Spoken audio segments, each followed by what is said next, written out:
Mr. Miliband, you present a disturbing, rather gloomy picture.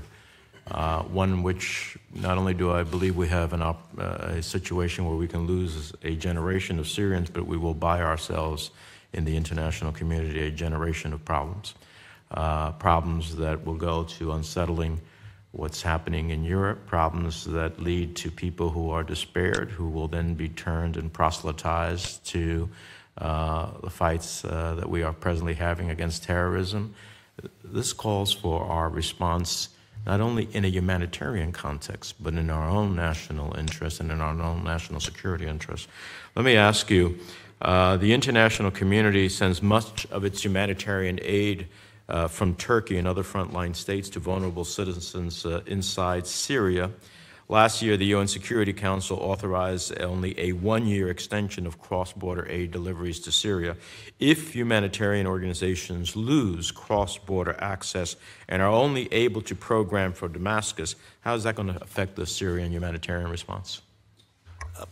Thanks very much for the question. I think the most chilling statistic that I saw in preparing for this hearing was that when it comes to cross-line aid, that means aid that's going from a government of Syria-controlled part of the country into a rebel-held part of the country, only 3% of aid agencies' applications to do that cross-line aid are accepted.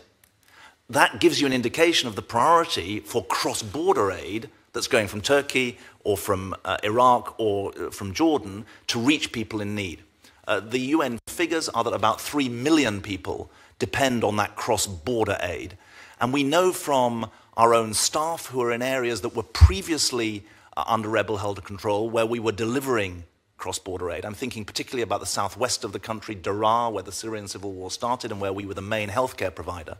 Now that the Syrian government has taken over, those services have been lost. And so you're immediately seeing that for the people in the northwest and the northeast of the country still in rebel-held areas, cross-border aid is literally a lifeline.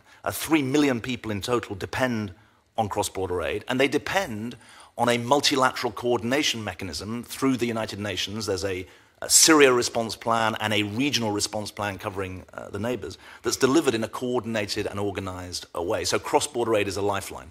And obviously, in the absence of cross-border aid, it increases the Assad regime's ability to leverage assistance only to the areas where supporters of the regime reside. Is that a fair statement? Yes, I think that the experience in Ghouta, as well as in southwest and Daraa, bears that out. Let me ask you, what message does the administration's slashing of refugee admissions to 30,000 this year send to countries such as Jordan, Lebanon, Turkey, who are already hosting millions of Syrian refugees?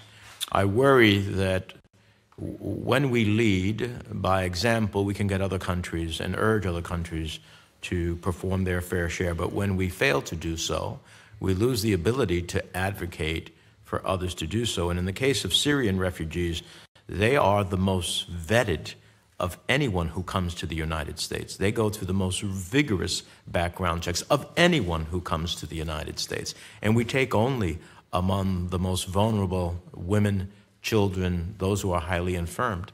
And so it seems to me that we need to be the leader in order to get other nations in the world to continue to join in the responsibility. What do you think is the effect of that? I think the best way of answering that is to say the last time I was in Jordan, I was told by a very senior member of the Jordanian government that there was a very clear message, which is that they felt like they were, quote unquote, on their own. And that is the danger that I see in this. We know that in 2016, when the then administration raised the number of refugees who were being allowed to come into the country, other countries around the world increased their refugee resettlement slots by about 30%. And so you saw for the first time an uptick in the number of refugee resettlement slots around the world.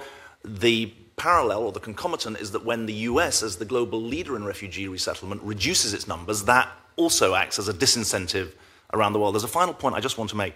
I think you're absolutely right to stress the need for effective security vetting. I've been in this job for 5 years, and I'm the first to say we want there to be effective security vetting of everyone coming into the country. You're right that it's tougher to arrive in the United States as a refugee than through any other route. The administration, perfectly within its rights, when it came in, said it wanted to review the vetting system, and it now has a vetting system that it says is up to scratch. And so I think in those circumstances, there is no reason why the most vulnerable shouldn't be allowed in numbers that are on a par with the kind of global scale of the problem that we face. Thank you very much.